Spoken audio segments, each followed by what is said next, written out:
Hey everyone, today I'm going to start talking a little bit about calculus. I think that I want to do a calculus course in here. So let's get started. The first thing that I'm going to do is talk about, here, for example, I want to make it clear that when you have like y equals f of x, okay, because some people don't understand. They say, okay, is it f of x or is it y? So y, in this case in here, in this graph here, is the same as f of x. Okay, now you have a point in here and you got another one in here, and I want this point, okay, sorry, to get infinitely closer to this one. Now let's break this into parts here. What is the coordinate of this point? Right here, the coordinate of this point is gonna be something like x f of x. The coordinate of this point in here is going to be x plus delta x and f of x plus delta x. Okay, I know it's kind of tight in here, but just bear with me. So this one is x, and the y coordinate of this point right here is f of x, and the other point is the x coordinate is x plus delta x, and the y coordinate is f of x plus delta x. Okay, now the first thing that we gotta do is talk about limits. All right, with this I'm gonna use a black pen. I'm coming in here to the right hand side. I think it's gonna be the upper right graph or the picture that I put in here.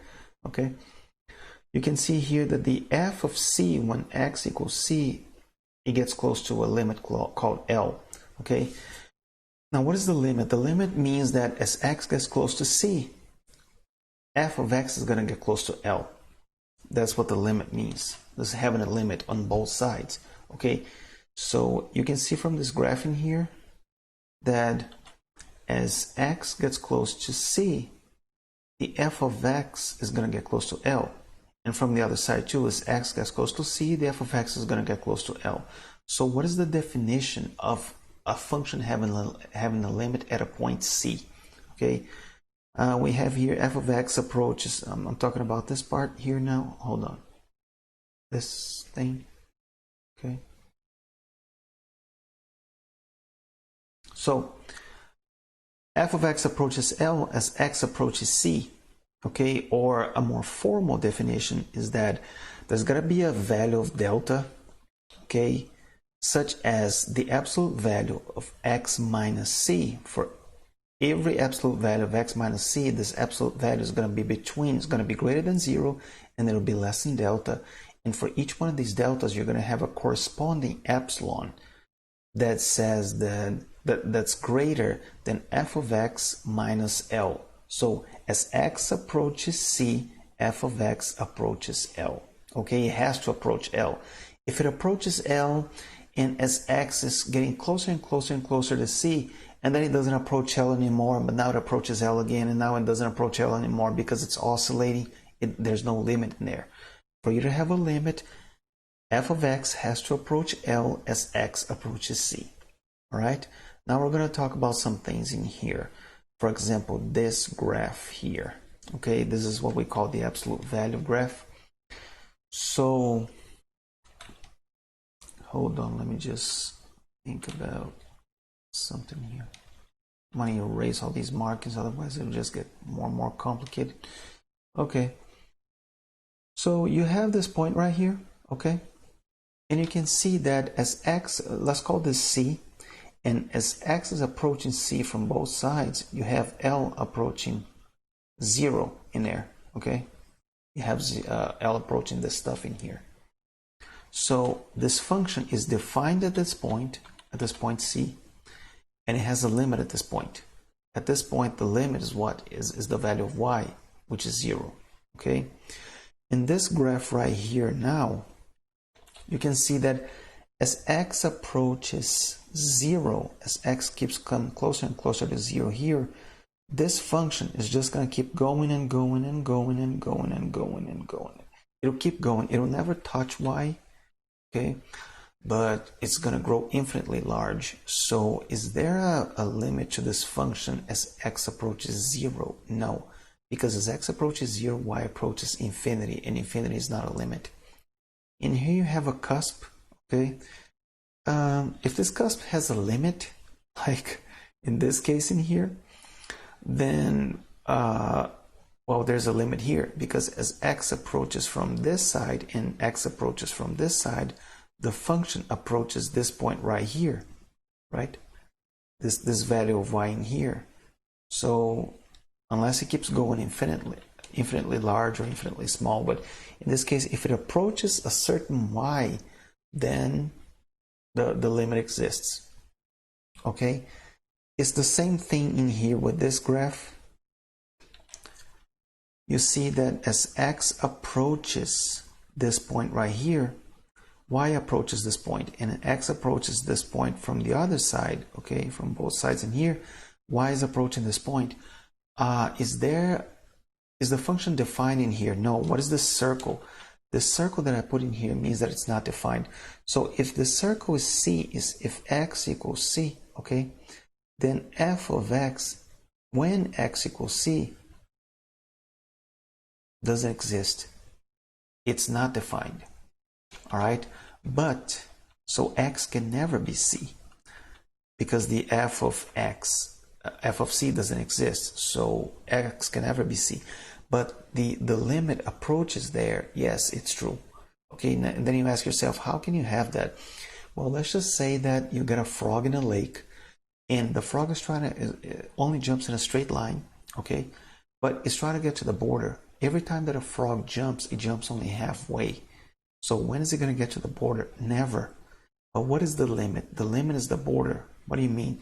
Well, when it's just let's just say that's 1 feet. So the frog is going to jump half a feet. And now we have half a feet left. The frog is going to jump a quarter of a feet.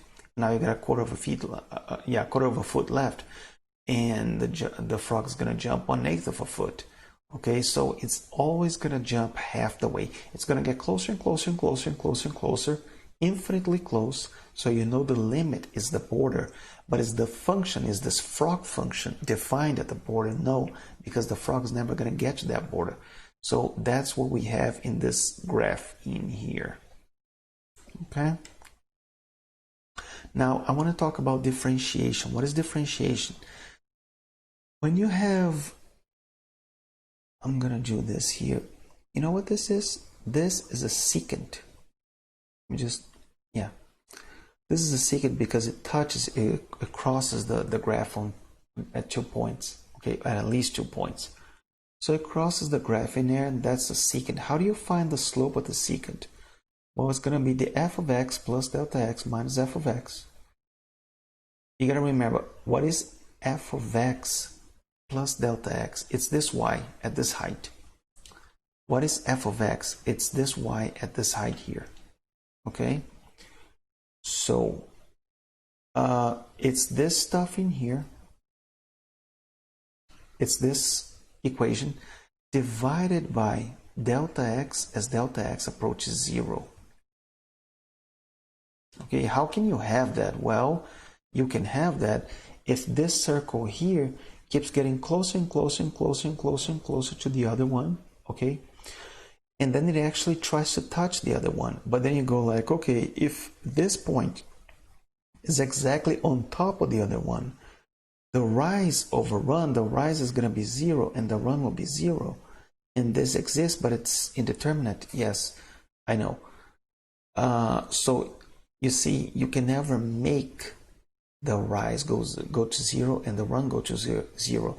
But you can approach this rise and run infinitely close to 0, so you know what the limit is. It's the same thing as the frog in the lake. Okay, you're gonna know what the limit is, and this limit is what we call differentiation.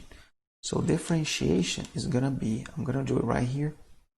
It'll be the limit of f of x plus delta x minus f of x divided by delta x as delta x approaches 0. Okay, this is what we call differentiation. It's taking the derivative. What does this mean? this is going to be equal to the slope of the tangent at this point here. That's what this whole thing in here is going to be. Okay, so this limit, which is the differentiation, the derivative of y with respect to x, is going to be the slope of this tangent at this point right here on the graph. And for now, guys, that's it. Okay, I already talked about definition, functions being defined in places, and functions being differentiable, okay, in limits. And the numeric examples I'm gonna save for next class. Okay.